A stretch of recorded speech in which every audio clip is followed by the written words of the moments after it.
Greetings and salutations, this is Imperator Vespasian bringing you a little bit of a follow-up video to the last one I did. And the last one I did was about covering the rules for zombies and a little bit of the background of where zombies came from in the 40k game. I'm going to just run through a list of zombie incursions, or the times that zombies have cropped up in 40k lore, in the books, in the rule books, little stories you get in the rule books, and all sorts of stuff like that. And then I'll run through a few other things. I haven't mentioned poxwalkers much in the last video, and that's because they're not the same as zombies.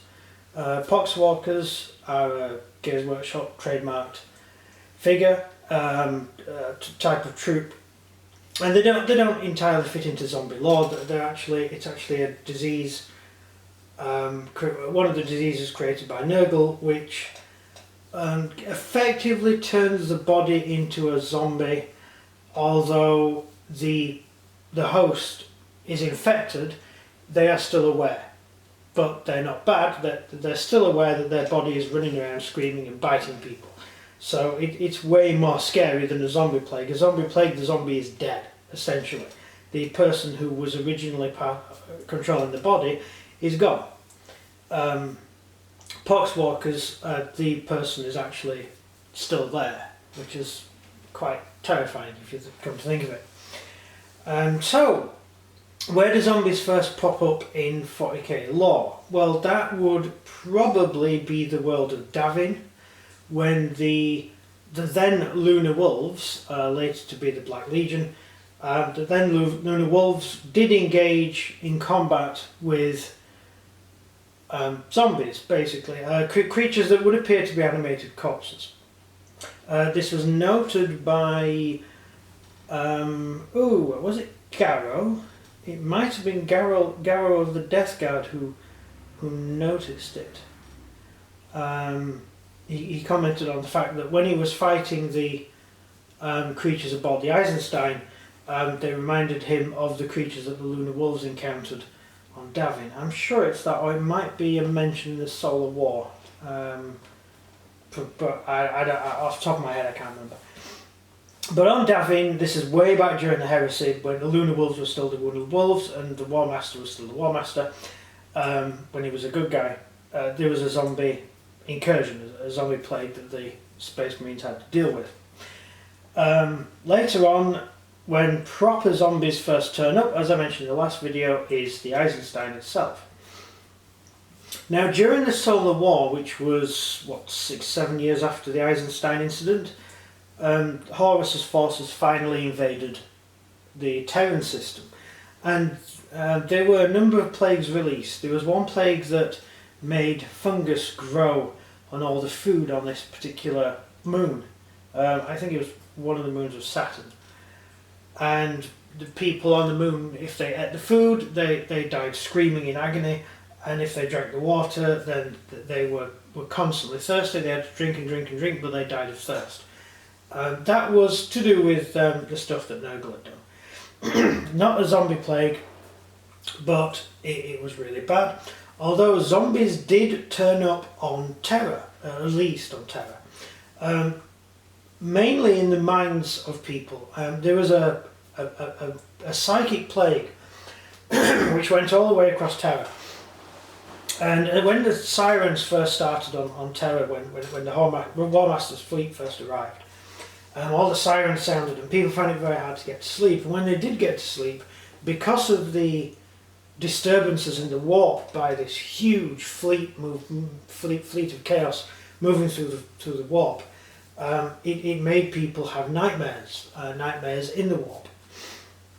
And a common nightmare was to see loved ones and people that people knew, or people who were dead, coming to people in their dreams. And so the people would think they were awake, and these zombies of their loved ones would appear, and they would be covered in frost, and everything would be icy. And a lot of people died in their sleep of terror, of fear. That wasn't exactly a zombie plague, but it was a psychic illness which affected many people and thousands, tens of thousands died. Due to that, they actually died in their sleep.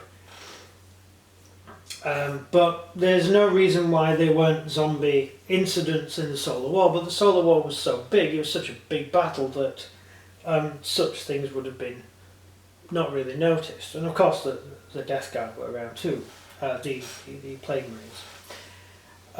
Moving on, we have kind of a gap between the initial chaos incursions, the initial incidents of zombies occurring. Throughout the intervening time, they are zombies controlled by psychers, such as in the Crusade of Unbelief on the world of Necromunda. There was a guy called Valois. He was a psyker, he was a renegade psyker, and there was a zombie outbreak, and this psyker was able to control the zombies with his own mind. So that's alluding back to the original 40k article I showed you originally in the last video in Rogue Trader, which said that zombies were animated by psychic powers. And this guy, Necromunda, Valois, something like that, he was a renegade telepath and psyker, and he was able to bring back the dead, which was a bit of a problem on Necromunda, it being a massive hive world, and he had lots of zombies under his command, but they were crushed. Then you get Hydra Minoris.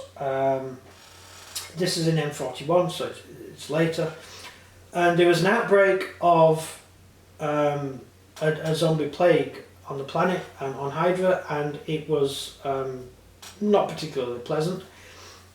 So that's the first real proper outbreak of what we would call zombies, a proper zombie plague. Moving along, we get to Vrax. On Vrax, a group of Chaos Space Marines who were dedicated to Nurgle. They were originally troops, I believe. They were one of the legions that were lost in the Abyssal Crusade. Sorry, I'll just have a drink, my throat is really soft. You may have heard me mention the Abyssal Crusade before. It's one of my favourite crusades. In the Abyssal Crusade, 30 chapters of Space Marines were denounced by the Inquisition, and they were said that they were heretics. They were affected by the warp. And these people were forced, these Space Marines, rather than be executed, they said, we will undertake a crusade to prove our fidelity, and we'll die on crusade. And they went into the warp and were annihilated more or less by the forces of chaos who were waiting for them, because the whole thing was a trap. The Inquisitor himself was a traitor. And one of the 30 legions, 12 of the 30, they all turned to, elements of each chapter turned to chaos out of desperation. They weren't traitors, but some did turn to chaos because they were stuck in the void. They were stuck in the Immaterium, and the Chaos Gods were willing to help. And some of them, elements of all of them, turned. And 12 of them, that's the large number of them, turned to the Nurgle. So the large majority of the troops turned to Nurgle, a third of them turned to Nurgle. And the Apostles of Contagion were one of them, and they decided to side, they sided with Chaos, they sided with Nurgle, and they attacked the world of Vrax, and they attacked it with a zombie plague. They sent in agents of cultists, cultists who were agents, and they spread the virus, they spread the disease, which was a necrotic disease which made you die, and then you became a zombie, quite simply. And then when their troops landed, they had an army of zombies to support them. Then we're getting into the period of the Black Crusade, the beginning of the Black Crusade. On Gehoft, there was a Nurgle incursion before the Crusade kicked off properly. This was Nurgle on its own, without the use of the Plague Marines. and they tried to, the Nurgle forces and the Nurgle demons tried to take over the planet. It didn't really work out, but the planet was wrecked. The 13th Black Crusade saw many outbreaks of zombies. The Typhus, who is the effective head of the Death Guard. Technically, Mortarion's the head of the Death Guard, but in reality, it's Typhus is the one with all the gifts of the Chaos Gods, whereas Mortarion is a bit of a begrudging follower of Chaos, really out of desperation more than anything else. But Typhus is seen by Nurgle as the heir apparent, and Typhus himself considered himself better than his own chapter master. And Typhus used plague ships, which were ships full of zombies, basically, that he crashed onto Imperial worlds to support his own troops attacking. And they would usually drop these ships a few months before, or maybe even years before the actual main forces arrived, because in that way you could weaken the planetary defences. Cultists would come out and take over the planetary defences, making it very hard to defend the worlds in the region. And out of all of them, the 30th Black Crusade probably saw the most until the current era. You also have the world of Annunciation in the same period. Annunciation was taken almost entirely by zombies. They did the same trick. They landed ships full of zombies. The zombies broke out of the spaceport, started infecting people. And because Annunciation was an ecclesiastical world, it didn't have a huge military force, because the Imperium doesn't like the ecclesiasti having large amounts of armed infantry and stuff. So armed troops, because the ecclesiasti has on occasion caused a rebellion within the Empire. And Annunciation really only had its planetary defence troops and its tech priests to defend it, and the planet was overrun by zombies, which was a really bad one, and a good victory for Typhus, actually expelling no effort on behalf of the Nurgle armies under Typhus or Mortarion. The zombies did all the job for them. So, but that was an ecclesiastical world, and so it was a lot easier for that sort of thing to happen. There were no Space Marines there to help. So since the creation of the Great Rift, there have been a lot more plague zombies around, and of course the Plague War itself, which did involve huge amounts of not just zombies but plagues, illnesses, mental illnesses, which made people turn to chaos, made people unfit to serve in the military, making it easier to conquer worlds. Plus you have the actual plague zombies as well, and you have the appearance of the poxwalkers, who are theoretically a slightly more efficient troop type than zombies for Nurgle to use. Zombies are pretty much brainless and don't really follow orders. Poxwalkers can follow orders, and they are effectively demons possessing a rotting corpse of a poor individual who is still conscious. So that's a bit different, and I could do another video on it, but you're probably not interested. This really brings us to the point where what exactly does the Imperium do about the plague problem, and how exactly you can fit plague armies into your own game. And zombies are zombies. Everyone knows what a zombie is. Everyone's seen zombies on TV and in films. You can create a zombie army for your 40k game, and you might think, immediately thinking about it, that having an army of zombies is a bit pointless, because it's a bit of a silly army, because all it is one troop type stumbling across the battlefield. I refer you to the Battle of Yonkers, probably one of the best written zombie battles, where the US Army in World War Z attempted to take on the zombie horde coming out of New York. And the US Army had all these tanks and aircraft. The whole army was there, and they were all there ready to fight the zombies, and they kind of figured that a modern army could easily destroy a zombie horde of 4 million zombies. And they opened fire on the zombies, and they killed hundreds of thousands of zombies. So they took down hundreds of thousands of zombies. Then they started running out of ammunition. Then there was the odd zombie breakout, and eventually the army collapsed and was completely overrun, and the American army was destroyed by millions of zombies, because zombies don't get scared. Zombies are not affected by the units you have in your 40k army that cause fear.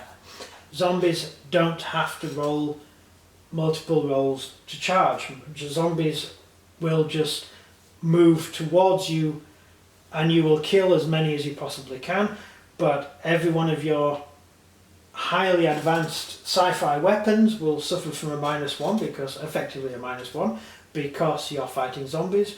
Zombies that are killed can come back on a 5+. Zombies get 2 attacks, and they get a +1 to hit if there's more than 10 of them, and they will be more than 10 of them. So you're going to think yourself, well, you're a modern 40k army, there's no way the zombies can defeat you. And it will be interesting to see how well any of your armies actually stand up to an equal point army of zombies. Thinking about it, it's what we worked out yesterday, it was 75 points for 10 zombies. Was it 80 points for 10 zombies? Okay, you have your Lehman Russ tanks and all your other troops that cost a fortune. You then use the same points to max out the maximum number of zombies you can field. Just think about that. That's an interesting idea of which of your troops would actually be the best. And also, every one of your troops that die, every single soldier that you have spent your points on, will come back. Every single soldier. It used to be, back in 3rd edition, if you roll, I think you had to roll a 4, which would make one of your troops become a zombie. And certain troops with me like Space Marines could become zombies. Nowadays, literally anything that is killed becomes a zombie. So the zombies take out a tank.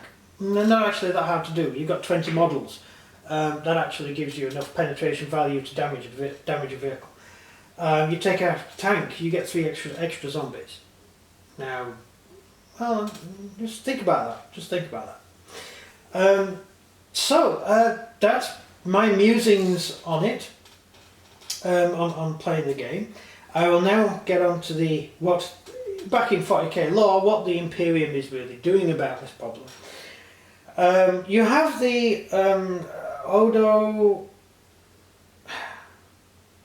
Spectratorum, is it? Or is that the ones that deal with Xenos? I think it's the Spectratorum. Sorry, I should have looked this up. You have the Inquisition I'll say the Spectratorum if I'm wrong, say so in the comments. I think they're Thorian Inquisitors. Thorian Inquisitors believe that when the Emperor was killed by Horus, he became a god. So they believe he's a god, and they would very much like to get hold of a zombie virus, such as the Mechanicus virus that prolonged the Emperor's life, or a copy of it, which they can use to make themselves immortal, make the servants of the Emperor all immortal, just like the Emperor is. That's one of the things they're going for, and also to make the Emperor come back to life as well, which means he'd come back to life as a god. Of course, there's 2 factions of the Inquisition. One side think that the Emperor is a god and he's sat on the throne and he's ruling, and they think that one day he will come back. His essence, his warp essence, will regenerate his body and he'll come back. And the other lot think that the reason this godlike Emperor, the Saurians, this godlike Emperor is not regenerating is because his body's still alive. And so they figure that what they should do is kill the Emperor so he can come back. That's messed up, but that's how they think. So the Inquisition do have troops that do deal with zombies, and they spent a long time trying to get hold of zombies, and at first they found it very hard. For the first few hundred years of zombies been around, they found it very hard because zombies are in a way linked to the warp. I mentioned in the last video, a human mind is a candle in notion. That's the imprint that a human has on the Amatrium. And if you take the zombie away from the sort of rift, the area of chaos which makes it easier to connect to the Amatrium, the zombie will effectively die. It will be cut off. Now that is only if it is a zombie that is maintained by warp energy, by the warp. A zombie that's died through a virus will remain a zombie, and they're the zombies we've got now. And the Ordo Spectratorum have been able to get hold of some of those zombies because they are actually proper zombies, and you can put them in a cell. They will stay in the cell for 100 years while you fly back to Earth, and you can experiment on them. So the Inquisition is very interested in zombies. They also see the zombies as an ever-going problem because it is kind of a weapon that will subvert any forces that you have. If you have any world that is highly defended, the best way of breaching a defense is to turn the defenders on the defenders. So a good way of doing that is by spreading a disease which will turn them into zombies. Okay, they'll be mindless zombies. Poxwalkers would be more useful, but if you have a zombie outbreak of an actual disease, some sort of necrotic illness, like the Nurgle illness that affects these guys, which is a form of Nurgle's rot, then you are having your troops die of illness, so that's one less las rifle on the battlement, and then you're having that guy bite the people around it. So you've got to take that guy down. Any guys he's bitten 2 or 3 guys, they become zombies too. Now you've got to take those zombies out. That's 4 las rifles that are no longer on the wall. That's effective. That is a very effective tool for Chaos to use, or indeed for anybody to use. It's a useful weapon in the 40k universe, because the most powerful fortress world with a half-decent, even minimal zombie outbreak, you can take out a large number of defending troops. Not only are you wounding the guys or taking off the board the guys who would normally be manning the walls, so you've taken a number of las rifles off the walls, you're now taking your reserve troops out to police the civilian districts to make sure there's no outbreaks there. You're withdrawing more and more personnel of the Ecclesiarch and of the Adeptus Abatis, and all these other troops are going to have to be working overtime dealing with the zombie problem while your Chaos army is munching at the gates, or any enemy for that matter. So that's the Inquisition is trying to deal with this problem, and they see it as a problem. I think in only one case was a Plague World Exterminatus. I forget which world that was. It might have been Vrax actually. But the world had to be completely destroyed because there was no chance of anyone making it out, and it was too much of a threat. Now, other than the standard combats that are going on, the ongoing battle against Chaos, the ongoing Plague War, which appears to be closing to an end, you have a last problem as far as zombies are concerned. Now, do you remember the good old days when you used to find a drifting Space Hulk, and you would pull alongside and you would send your Terminators aboard searching for Gene Stealers, and you would take out the Gene Stealers, and it would be a hard fight, but your Terminators are up to it. Some of your troops would die, but you'd take the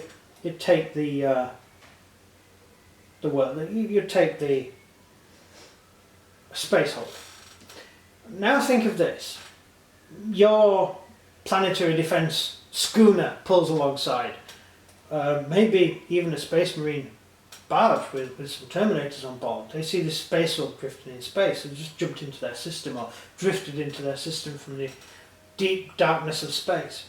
Maybe it's 300 years since the last war in the region, but this thing has been drifting for a long time.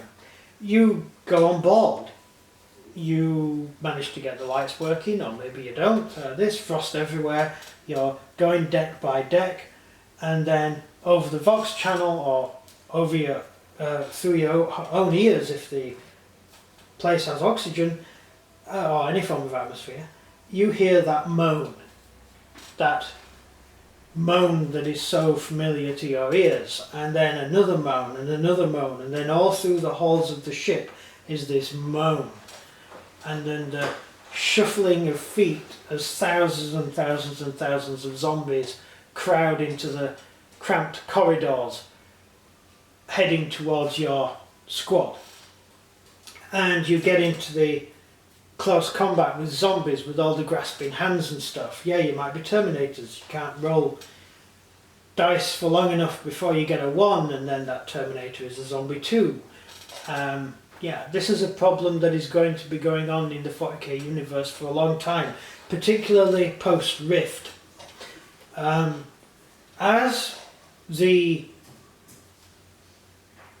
plague forces began to lose, as Typhus began to lose, Mortarion withdrew, the plague forces under Typhus decided to evacuate all their cultists, all the humans who had decided to back Chaos. And they got all these cultists, millions of them, into the transports. They then infected them with plague and sent the transports off in random directions. So the crews died. And these ships are now travelling, some in the warp, some through real space with standard engines. Some are just drifting hulks. And these things are all over the galaxy at this point. These things are heading out all over the galaxy. So you can have worlds in the middle of nowhere that took no part in the war. Nowhere near the Balian system, way beyond.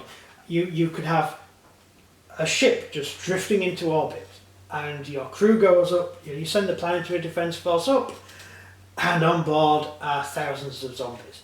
It's not going to be good. So this might give you some ideas for scenarios, but I see zombies as being a big thing in 40k. I think they finally managed to get zombies to work, because for a long time it's not easy getting zombies to work in a game. The original proper rules for zombies, I think the third edition rules which I mentioned, where zombies simply had a 4+ save. That was it. But other than that, yeah, I think zombies do have a future in 40k. And I think they could make, especially with the Plague War of course, alongside all the other troops, they make a very useful army for you to field.